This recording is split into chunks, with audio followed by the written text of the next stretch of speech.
여러분 안녕하십니까. 오늘도 수업 한번 시작해 보도록 하겠습니다. 자, 저번 시간에 4, 5, 6차시 했었는데요. 우리 4, 5, 6차시 내용을 가지고 제가 과제물을 냈었는데 그 내용을 가지고 우리 다시 한번 학습하는 시간을 가져보도록 할게요. 자, 우리 4차시 때 과제가 뭐였냐면 코페르니쿠스 전회에 대해서 각자 이해한 것을 예시를 들던지 본인이 이해한 대로 정의해보자 였거든요.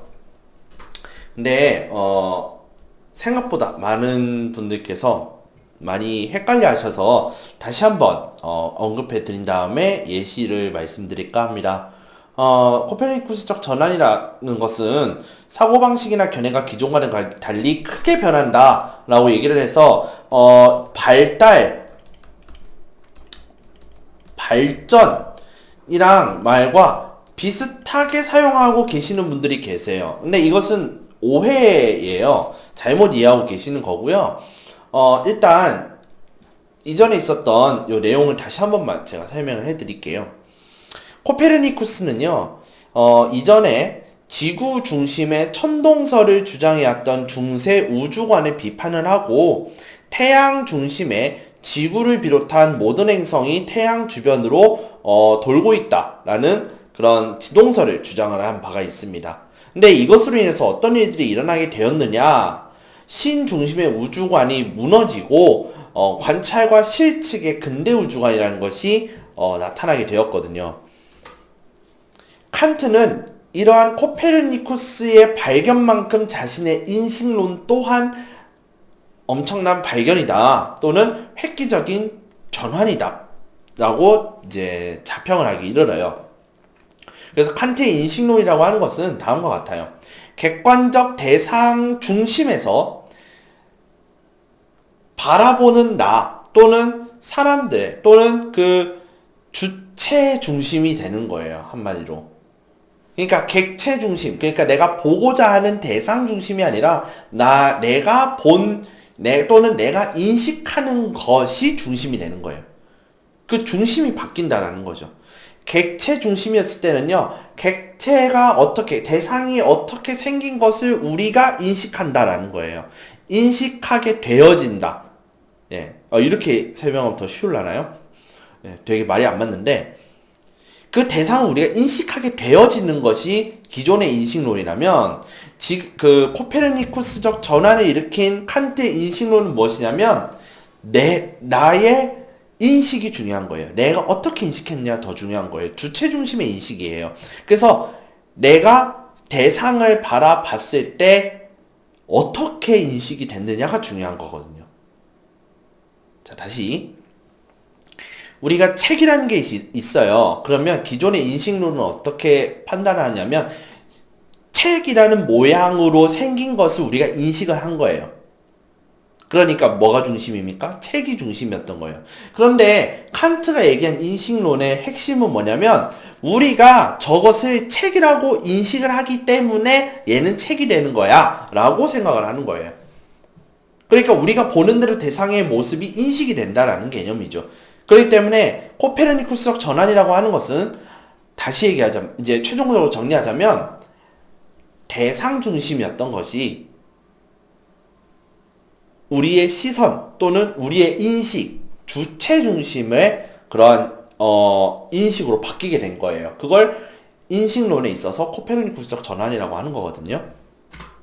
자, 이제 과제물 예시로 돌아갈게요. 제가 왜 이것을 꺼내왔는지 여러분이 한번 생각을 해보셨으면 좋겠어요. 생각의 전환이자 객관적인 것이 아닌 자신이 주체적으로 자신의 주관을 이용하여 무언가의 인식을 자신이 정하는 것. 자, 사실 이게 되게 철학에서 쓰는 되게 말인데, 자, 생각의 전환이면서도 생각의 전환이다. 1번. 그런데 어떻게 생각을 전환하느냐? 객관적인 것이 아니라 자신이 주체적으로 나의 주관을 이용하여 무언가의 인식을 자신이 정하는 것. 사실 이것도 어떻게 보면은 이제 코페르니쿠스적 전환을 나름 본인의 생각대로 잘 정리를 한 거예요. 객관적인 것이 아니라고 한다라는 것은, 객관적인 것이 여기서 말하는 것은 뭐예요? 객체 중심이라는 거예요. 객체 중심 또는 대상 중심이에요. 대상 중심의 인식이 아니라 내가 주체적으로 나의 주관을 이용하여서 무언가를 인식한 게 더 중요한 거거든요. 이게 뭐냐면 주체 중심이에요. 됐습니까? 네. 첫 번째 예시는 이렇고요. 두 번째 예시 볼게요. 이전의 인식론은 주어진 정확한 것들을 사실 정확한 것이라고 얘기하기 좀 그렇긴 한데 아무튼 주어진 대상을 내가 인식해 가는 것. 그러니까 내가 능동적인 존재가 아니라 이 객체에 의해서 보여지는 거예요. 그죠? 그런데 칸트는 주어진 것을 내가 여러 가지 범주를 이용하여서 범주에서 또는 범주를 이용하여서 능동적으로 인식한다는 것. 이게 바로 칸트의 인식론이다라고 이해를 하셨어요. 그러니까 이 두 가지 예시를 보면서 다시 한번 생각을 해보시라는 거예요. 그냥 우리가 전화기가 집에 있었던 전화기가 공중전화로 바뀌고 공중전화에서 휴대폰으로 바뀌었다. 이것은 그냥 그저 발달에 불과한 거예요. 여기서 뭐가 중심이 바뀌었는지는 알 수 없다라는 거거든요. 그래서 그것은 예시로 좀 보기는 어렵고요. 우리가 진짜 예시라고 들 만한 것은 뭐라고 하죠? 아까 같이 객체 중심이었던 것이 내 중심으로 바뀐다라든가 그런 주체가 바뀔 정도의 그런 획기적인 변화가 있을 때 그것을 우리는 코페르니쿠스적 전환이다라고 이야기를 한다. 그렇게 하시면 될 것 같고요. 이제 패러다임의 전환에 대해서 제가 과제물을 냈었는데 이건 바로 과제물 예시로 넘어갈게요. 정상 우주론에서 빅뱅 우주론으로 바뀌었다. 자, 고전파 음악에선 형식 중심이었는데 이 형식 중심의 고전파 음악 패러다임이 무너지고 자유로운 사상을 표출하는 음악인 낭만주의 음악으로 넘어가게 되었다. 이것은 왜 제가 예시로 넣었냐면 역사적으로 예전에 좀 형식주의적인 그런 문화들이 있었어요. 고전파 그랬거든요. 그런데 이것이 근대로 넘어오면서 자유주의의 물결이 몰아치기 시작을 해요. 그러면서 절대 왕정들이 하나하나 이제 무너지고 근대 시민사회가 들어오기 시작을 하죠. 그럼 그것을 영향을 받아서 음악도 역시 그러한 형식에서 무너지고, 그러니까 형식에만 치우쳐져 있으니까 이 음악이라고 한다는 것이 좀 자유롭게 뭔가 표현을 해야 되잖아요. 근데 형식 위주로 치우쳐져 있기 때문에 뭔가 표현하는 데 있어서 자유롭지 못했던 거예요. 내가 표현하고 싶은 것을 정확하게 표현을 하지 못하는 일들이 일어나니까 어떻게 내가 나만의 방식으로 표현을 하는 거죠. 그래서 표현 위주의 음악으로 발전을 하게 되는 겁니다. 그러다 보니까 기존에 있었던 형식주의, 고전파 음악으로는 답이 안 나오더라는 거죠. 그래서 제가 이것을 넣었던 거고요. 원전을 통한 에너지 공급 방식에서 탈원전과 친환경을 통한 대체 에너지 공급을 수립하고자 한다. 자, 원전을 가지고 전력 에너지 공급하려고 했었어요. 기존에는. 그래서 다량의 전력 에너지를 싸게 공급하는 그런 방식에서 이제는 다소 시간이 걸리고 그 다음에 여러 가지 시설들이 많이 있어야 되겠지만 이 원자력 발전소의 부작용을 극복하고 새로운 우리 대체 에너지를 발견하는 것으로 바꿨다라는 것은 이게 기존에 있었던 에너지 공급 방식에서 크게 자리를 잡고 있었던 원전을 어떻게 극복하고자 새로운 대안들이 나오기 시작하는 거죠. 예, 그래서 이것도 제가 넣었고요. 자, 야간 자율학습이 예전에는 필수였는데 지금은 선택에 맡기고 있다. 자, 이것은 교육적 패러다임으로 인해서 나온 이제 하나의 대책이라고 보시면 되겠는데, 자, 이것도 제가 넣은 이유가 예전에는 학습량이 곧 성적 향상으로 나오던 시기다라고 생각하시면 돼요. 그렇게 인식해 왔었어요. 그러니까 여러분들이 때려가면서 공부를 시키고 패가면서 공부시키고 그 다음에 오랫동안 남겨서 자습시키고 이렇게 하면은 여러분들 성적이 좋아지고 그렇게 해서 대학을 잘 갈 거라고 생각을 했었어요. 맞죠? 틀린 말은 아니에요. 그런데 이제 우리 이 사회에서 요구하는 것이 뭐예요? 공부를 겁나 잘하는 사람이 요구하는 게 아니라 뭘 요구하느냐? 창의 융합형 인재를 원한다는 거예요. 창의 융합형 인재가 되려면은 공부를 그런 어디에 가다 놓고 막 빡시게 뭔가를 시키는 개념이 아니라 여러 가지 경험을 하게 해야 되는 거예요. 그러다 보니까 야간 자율학습하고는 안 맞는 시대가 오게 되는 거죠. 그러니까 이제는 뭡니까? 선택에 맡기게 되는 거라. 자, 요렇게 우리가 이해를 해주시면 좋을 것 같습니다. 자, 그러면 우리 이제 7번째 시간 한번 시작해 보도록 하겠습니다. 자, 양적 연구인데요. 자, 양적 연구. 자, 우리 드디어 양적 연구 방법론하고 질적 연구 방법론하고 한번 보도록 하겠습니다. 자, 먼저 양적 연구 방법에서 중요하게 생각하는 것은 무엇이냐? 바로 계량화된 자료가 바로 이 핵심이 되겠습니다. 자, 계량화됐다라는 말은요, 한마디로 얘기하면 수치로 나타낼 수 있어야 하고 숫자로 나타낼 수 있어야 되는 거죠. 자, 여기서 말하고자 하는 양은 뭐예요? 수량입니다. 수량. 수량은 수치, 숫자 이런 걸로 나타나야 되겠죠. 그죠?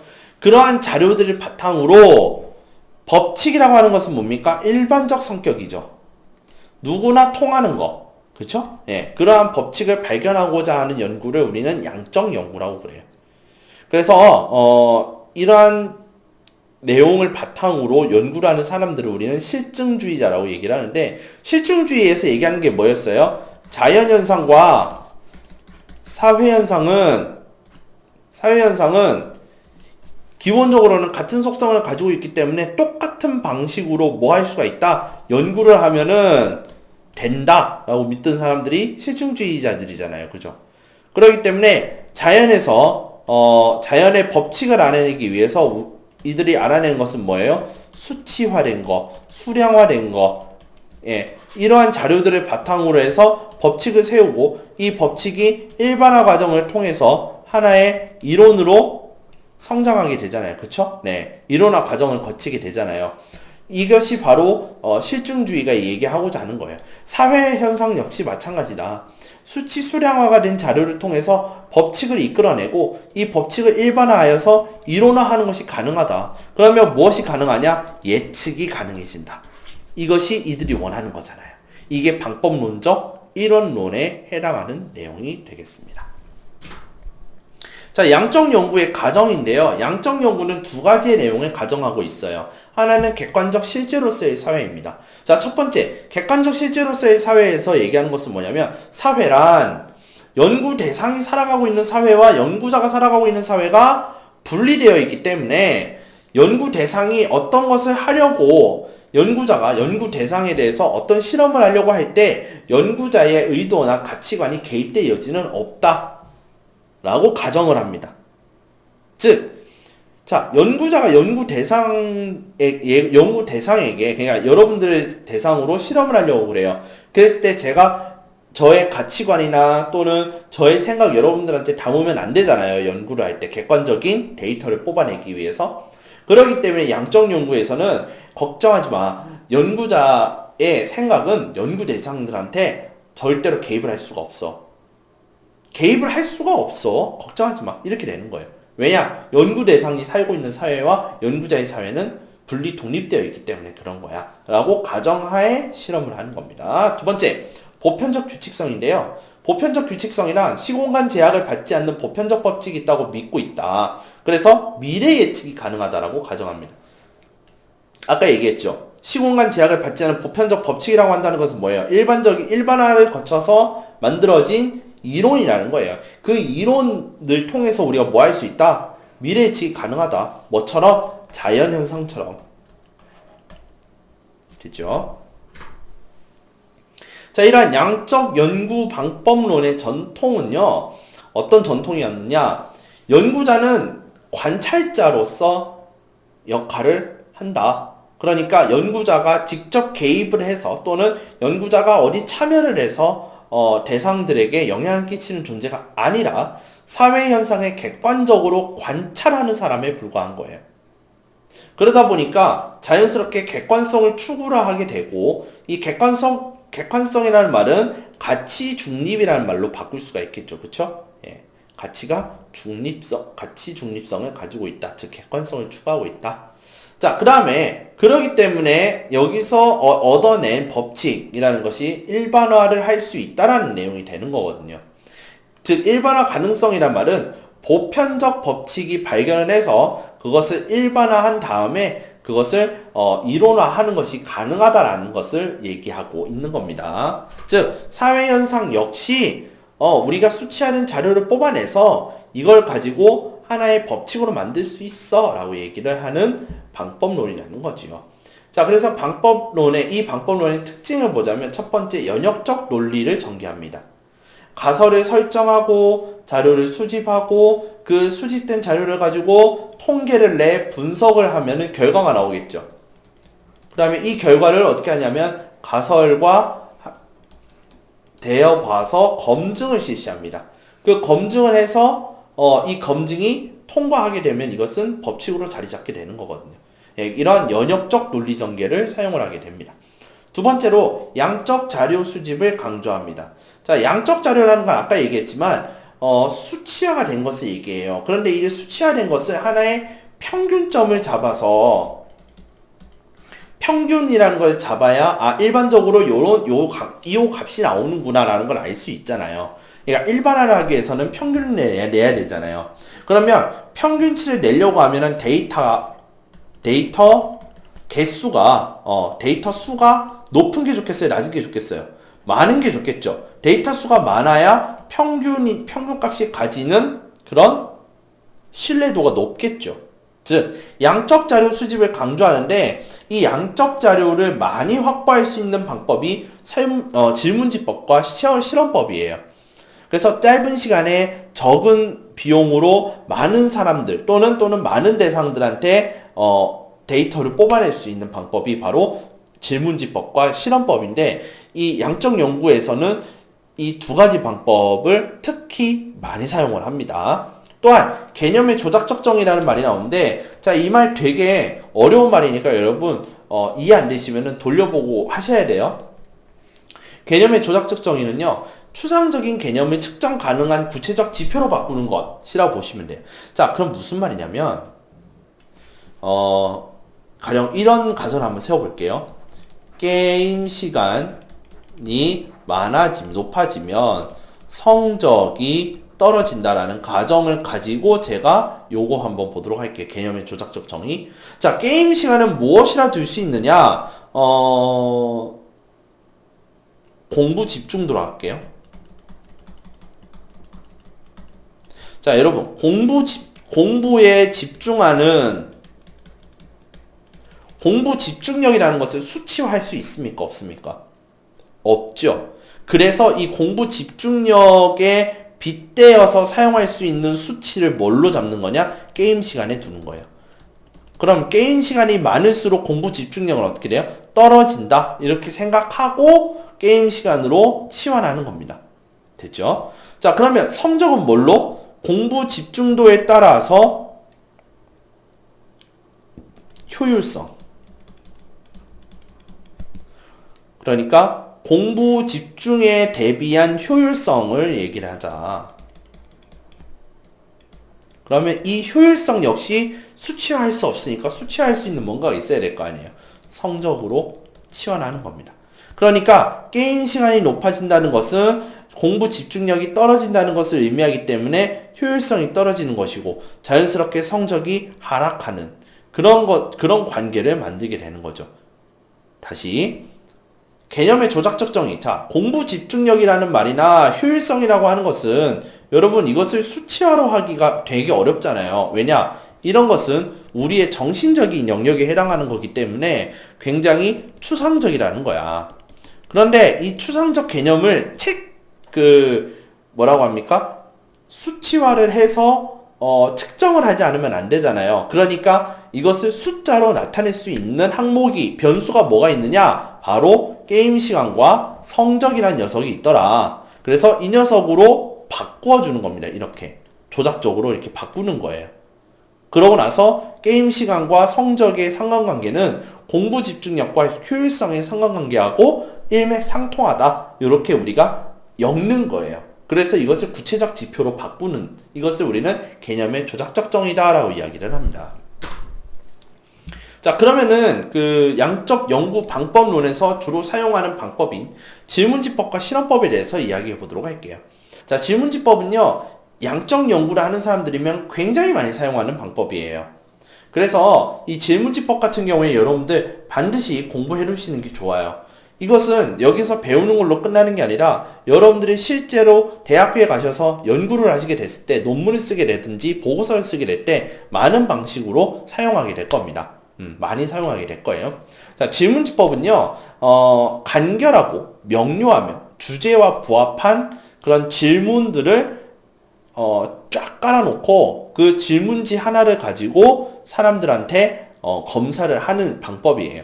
그래서 가령 게임 시간, 제가 오늘 이거 되게 많이 쓸 거예요. 게임 시간이 많이 가질수록 성적이 내려간다라는 이 가정을 입증하기 위해서 질문지를 만들어요.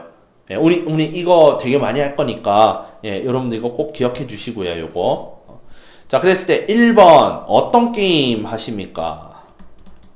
2번 얼마나 하십니까? 3번 어디서 하십니까?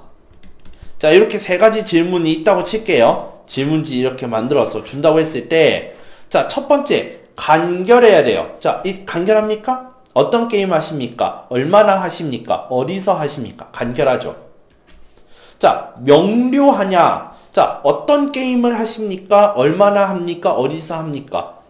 간결하고 분명하죠. 묻고자 하는 게 분명하죠. 그죠? 그런데 주제와 부합하냐라고 했을 때는 1번, 2번, 3번 중에 주제와 부합한 게 뭐가 있죠? 주제는 이거잖아요. 게임 시간이 많을수록 성적이 떨어진다. 그러면은 여기서 측정해야 될 것이 뭐예요?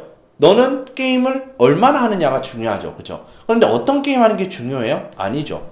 그러면 어디서 하는 게 중요합니까? 아니죠. 얼마나 하는 게 중요하죠. 그러니까 주제와 부합한 것은 뭐밖에 없어요? 이거밖에 없는 거예요. 2번밖에 없는 거죠. 그러니까 질문지에 들어가야 될 내용은 얼마나 해? 요 내용 위주로 해서 나와야 되는 거죠. 그 다음에 성적이 올랐습니까? 떨어졌습니까? 이런 것들도 체크를 해야 되겠죠. 그죠? 그러니까 이렇게 주제와 부합한 것까지 간결하고 명료하며 주제와 부합한 질문을 던져야 되는 거예요. 그렇게 해야 응답자가 어떻게 합니까? 이해하고 체크를 해주죠. 응답을 하죠. 가령 이런 질문은 더더욱 쓰면 안 돼요. 어떤 게임을 얼마나 하십니까? 자, 어떤 게임을 얼마나 하십니까? 자, 이거는 무엇이 잘못됐느냐? 간결하지가 않아요. 명료하지가 않아요.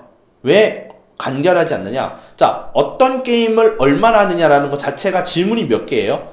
질문이 명목상은 하나인데 실질적으로 질문이 두 개죠. 어떤 게임에 얼마나 해? 이렇게 두 가지를 물어보는 거잖아요. 간결하지가 않아요. 또 명료하지 않다는 것은 너가 정말 궁극적으로 물어보고 싶은 게 어떤 게임이야? 얼마나야? 라는 게 모호해요. 이건 자체 역시 뭐냐면 명료하지 않기 때문에 그런 거예요.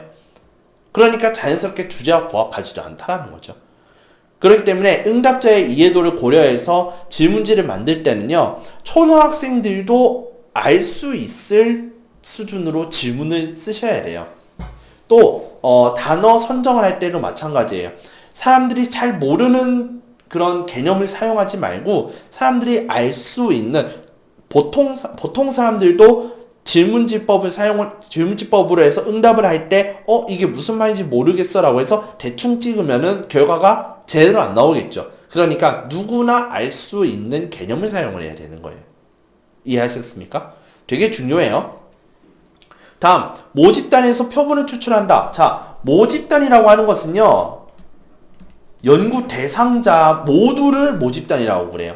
연구 대상들이 있는 집합을 우리는 모집단이라고 그래요. 그래서 전체 집합 U라고 생각해 봅시다. 쉽게. 그럼 그 안에 여러 집합들이 있을 거 아니에요. 그 중에 모집단이 가령 30명밖에 없으면은 그냥 30명한테 질문지 던지면 돼요. 얼마 안 걸려요. 그런데 모집단이 3만 명이야. 3만 명한테 질문지를 던져요. 그러면은 어떻게 됐습니까? 실험이 제대로 될까요? 어렵단 말이에요. 그래서 3만 명 중에서 한 200명만 모아서 이 200명을 대상으로 질문지법을 실시하는 거야. 그때 이 200명을 우리는 뭐라고 하냐면 표본 집단이라고 그래요. 또는 다른 말로 표본이라고 그래요. 이것을 줄여서. 그러니까 표본이라고 하는 것은 모집단의 수가 너무 많기 때문에 이 모집단에서 대표성을 지니는 사람들 또는 대표성을 지니는 대상들만 뽑아서 그 대상들에게만 실험을 실시한다고 해서 표본이라고 그래요. 표본.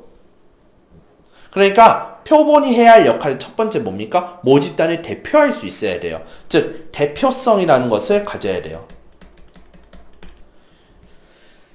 자, 3학년 여러분들 중에서 뭐 남자 비율, 여자 비율 맞춰서 뽑고 그 다음에 취미에 따라서 뽑고 그 다음에 뭐 물론 그래서는 안 되겠지만은 성적에 따라서 뽑아요. 그 다음에 또 게임을 하느냐 안 하느냐에 대해서 뽑고 그 중에서 게임을 몇 시간 하느냐에 대해서 뽑고 그 여러 가지 잣대가 있잖아요. 그 잣대에 맞춰서 다양하게 표본을 추출을 해야 돼요. 그렇게 해야 이 모집단을 평가한 것과 비슷한 결과가 나와요. 이해되시겠죠? 그래서 연구 목적에 맞게 표본을 추출해서 실시를 해야 됩니다. 자, 이 대표성 얘기는 조금 있다가 바로 단점으로 나오는데요. 자, 먼저 장점부터 볼게요.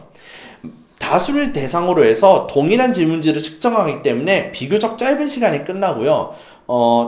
다른 실험법이라든지 면접에 비해서 많은 데이터가 들어오고 가격도 싸고요. 네, 적은 비용으로 많은 자료를 수집할 수가 있습니다. 그런데 단점 볼게요. 글을 모르는 친구들한테 질문지법 쓰면 되겠습니까? 안 되겠죠. 가령 제가 영어를 좀 되게 잘해가지고 막 영어로 막 질문지를 썼어요. 근데 영어를 할 줄 몰라요, 여러분들이. 그러면은 질문지법이라가 응답 못 하겠죠. 그죠? 즉 문맹자들에게 사용이 불가능하고요. 두 번째로 여러분들이 점심시간 10분 전에 여러분 잠깐만 내가 뭐 질문지 하나 있는데 설문지 하나만 작성해 줄래요? 하면은 여러분들 성실하게 질문하시겠어요? 안 할 거잖아요. 마찬가지예요. 응답자들의 불성실한 답변이 있을 수 있어요. 그러면은 우리가 연구하고자 하는 그 결과에 부정적인 변수로 작용할 가능성이 크죠. 두 번째로 선생님 이거 제가 끝나고 좀 이따가 드릴게요 라고 해서 질문지를 가져가요. 그러면 그 질문지 돌아옵니까? 주는 친구들이 있을 수도 있고 아닐 수도 있잖아요. 질문지 회수율이 낮아요. 자, 세 번째. 자, 아까 우리 대표성 얘기했잖아요. 내가 표본을 뽑을 때 신중하게 뽑지 않으면요, 이 표본의 결과하고요, 이 모집단들의 그런 결과하고요, 좀 차이가 많이 날 수 있어요. 그렇게 되면 이 질문지법 자체가 어떻게 됩니까? 의미가 없어지는 거죠. 예. 그렇기 때문에 이러한 단점이 있다라는 거, 잘 아셔야 될 것 같고요. 자, 실험법 볼게요. 실험법이라고 하는 것은 인위적으로 설계된 상황에서 어떤 변인을 조작하여 그 변인으로 초래된 결과를 관찰하여 자료를 수집하는 방법. 와, 말이 되게 어렵습니다. 자, 무슨 말이냐면 다음과 같아요. 자, A라는 집단이 있고 B라는 집단이 있어요. 자, A와 B에는 전부 다 고등학생 3학년이 들어가요. 자, A라는 집단에서는요, 그러니까 A, B 두 집단에서 실험을 똑같은 시험지를 주는데 A 집단은 뭐냐면은 컴퓨터를 1시간 한 집단. 그 다음에 B는 컴퓨터 5시간 한 집단. 그래서 각각 시험지를 집어넣어서 성적을 비교하려고 그래. 이런 것을 우리는 실험법이라고 그래요. 됐죠?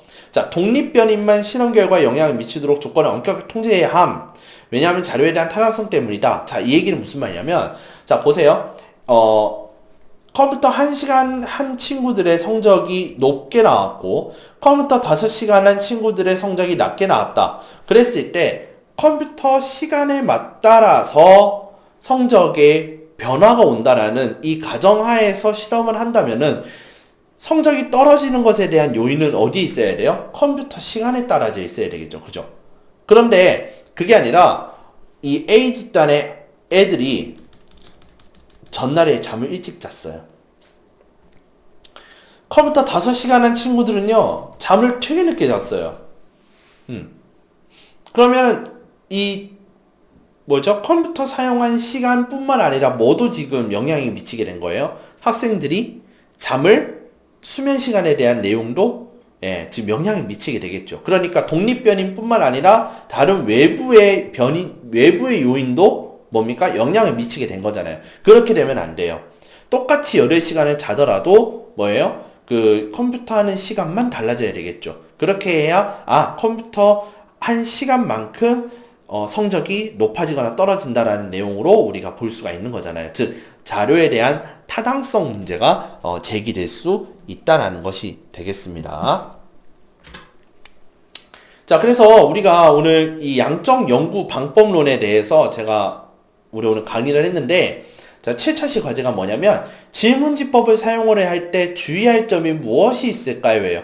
장점, 단점 쓰는 게 아니라 질문지법을 사용할 때 주의할 점이에요. 무엇을 조심해야 될까? 요거에 대해서 본인의 생각을 한번 써보시면 좋을 것 같아요. 2가지 정도 써보셨으면 좋겠습니다. 다음 시간에는 우리가 양적 연구가 아니라 질적 연구에 대해서 알아보는 시간을 갖도록 할게요.